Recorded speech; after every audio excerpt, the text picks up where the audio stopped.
didn't go as smoothly as you wanted to, but what do you make of them holding on down the stretch there without Tatum?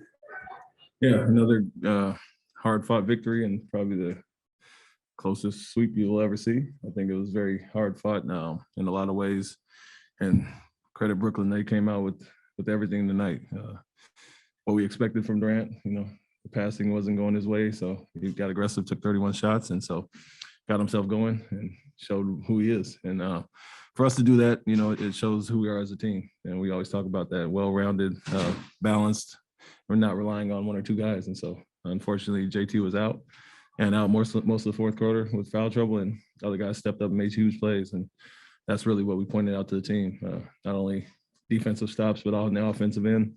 Different guys handling, initiating offense, making plays, and Marcus, Al, getting those extra offensive rebounds. And so that's where the balance comes in.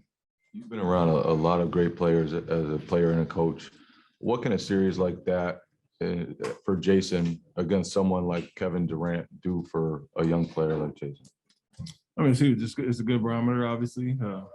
We've talked to him about, being the guy every night he steps on the court, and you could tell he was extra motivated for this series and that matchup. And wasn't on one end only trying to score on him. He was taking the challenge defensively as well as the rest of our group. And so for him, it's more of the same what he's been doing all year. Like I said, it's well chronicled that I told him to go at certain guys and not respect anybody too much, and he relishes those moments. And so it's a big test for him. A guy he knows well, playing against several times, obviously with the Olympic team, and they kind of had a good thing going with each other this summer, getting to know each other. So it's a good test for him that he did well in. You were the team that didn't want to dodge Brooklyn coming into the playoffs. How much do you feel like that message helped you guys have an edge in the series? Yeah, I mean, we said it quite openly. We're not running from anybody, and we'll let the chips fall where they may, and want to play our best basketball going into it. Obviously, the final day, some teams did what they did, and we had to win, because we could still go from 2 to 4, and so we still have things to play for. But the overall message that I'm going to give the team and that they relay back to me is we're not scared of anybody. We're not going to run from anybody. And, if you're going to win, you got to go through certain teams at certain times anyway. So might as well get a really good test early. And I think it'll help us going down the line.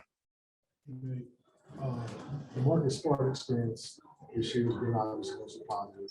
He leaves Kyrie alone to try to get that improbable steal against Durant, but then comes back and fouls Durant in the back court, so he won't have a chance. I mean, that seemed. Did he know that? Did you know that?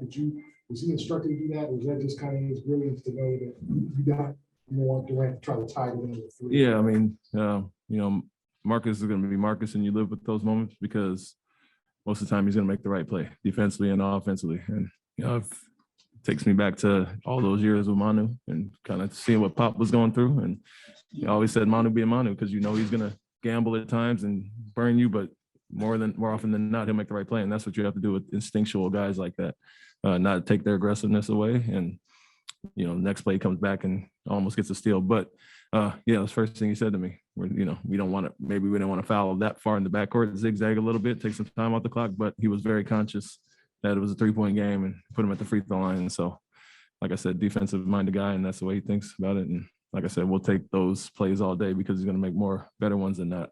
Was Jalen grabbing his hamstring a little bit at the line there last time he was on the free throw line? Looked like the right hamstring. I didn't notice. One of your big things going into the series was making their stars guard, kind of attacking them. How much was tonight a combination of that effort and maybe some good things? Yeah, and I've mentioned it quite a few times. Our guys being well balanced, play both ways, and there's not a lot of guys you can attack on the defensive end, but also offensively, we can put a lot of guys in actions. And a big part of us trying to wear them down was making them have to defend. They got some obviously high-level defenders, and they got some guys that they'll try to hide at times. And our main thing was making Irving and Durant work on both ends. Obviously, we knew what we were trying to do offensively to make it tough on them, but defensively going at them as well and putting them in actions and not letting them have nights off. And so I feel we did that. A lot of guys stepped up and obviously have been playing at a high level in this series. And that Jason, kind of going at guys, putting different guys in actions, I think has been beneficial for us to kind of wear Irving and Durant down. When you see a guy like Mick miss 10 free throws, does that kind of factor into the way you guard a guy like that? Yeah, I mean, going into the series, it was a point of emphasis with Drummond shooting 55 and him shooting 52. And so obviously we took him out of ATO at the time that we did foul coming out of timeout, but any chance he gets for any easy baskets, we don't want to them to get momentum plays. And that's what him and Drummond do. So we wanted to hack those guys from the get go if you don't have foul trouble. And so that was one of our points of emphasis going into the series.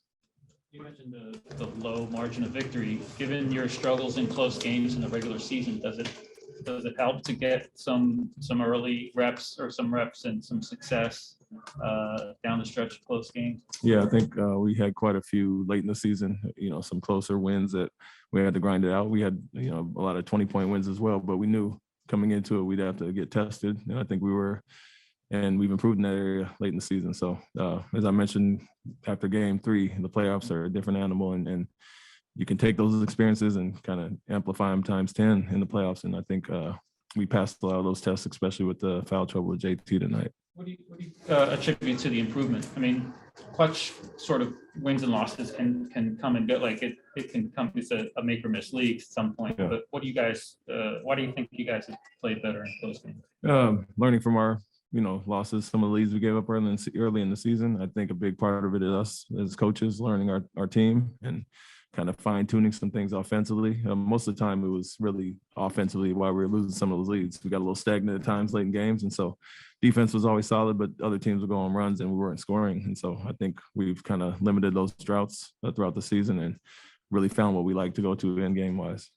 What do you think about you guys not getting caught up in the series? Like this is the series the NBA people were watching, Katie, the Kyrie, the narratives, but just kind of sticking with what you guys do and not getting caught up. Yeah, that was the message. Like I said, we're not going to run from anybody, and so we understood who we're playing against and the caliber of players. And for us, it's about continuing to build on what we did to end the season, basically those last few months, and having carryover from that. And that's why we played against Memphis and got some guys some rest, but also wanted to play well going into the playoffs. And regardless of the opponent, we know we're going to have to come across in the playoffs. And so for us, they have their own things going on. We have enough to worry about on our end. And, the matchups are They're going to hype certain, players against each other. But for us, it was just continuing to build on what we've done. And every game, the first and second game, we felt like we played a half. Third game was a little bit better. And then tonight was a little bit better. So we felt we could improve throughout the series. So we had enough to worry about on our end and not get caught up in that part. What was the game plan after Tatum fouled out? It seemed like you guys were kind of hanging on there. I'm just not making some plays. But what did you kind of tell the guys? Yeah, we'll continue to make plays, put the ball in different guys' hands.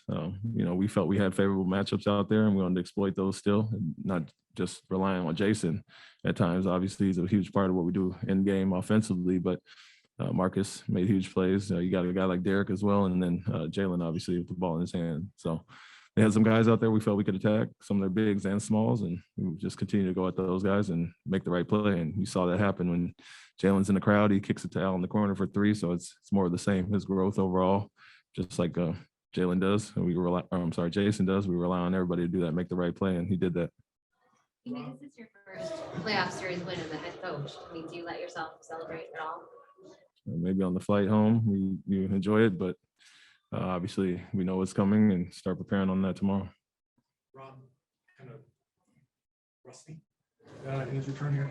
How big is it for you guys now to have days off of preparation to get your starting center back up to speed? Yeah, it's huge. The break for everybody in general, but for him, it was good to get his feet wet in a few games, and that's why it's beneficial that he came back, before the end of the series. So he got a taste of it, and we can use this week to prep him back in, continue to rehab and build on his body, and get him more confident to, his normal minutes. And so it was great to see him out there in those 2 games. And even though the minutes were lower and he did have some rust, we rely on our other guys and to hold it down until he's back, and we feel confident that he'll be ready by next game. There's obviously a long way to go, but when you think back to December, did you believe this level of play was possible with this team? I felt we had a huge ceiling as far as improvement. Like I mentioned, defensively we were solid, and I thought we'd get a lot better. And a big part of it was being healthy and having our full lineup. Offensively is where I think nobody talks about, but we took the biggest growth. because defense was always solid. And so offensively, it was really a matter of breaking habits, and that's not going to happen overnight. But you would see a game of that, and then we take a step backwards. And so that was the part where, we want to continue to understand what we did well in the previous game and not have those setbacks. And so offensively, I think we knew we would grow as well.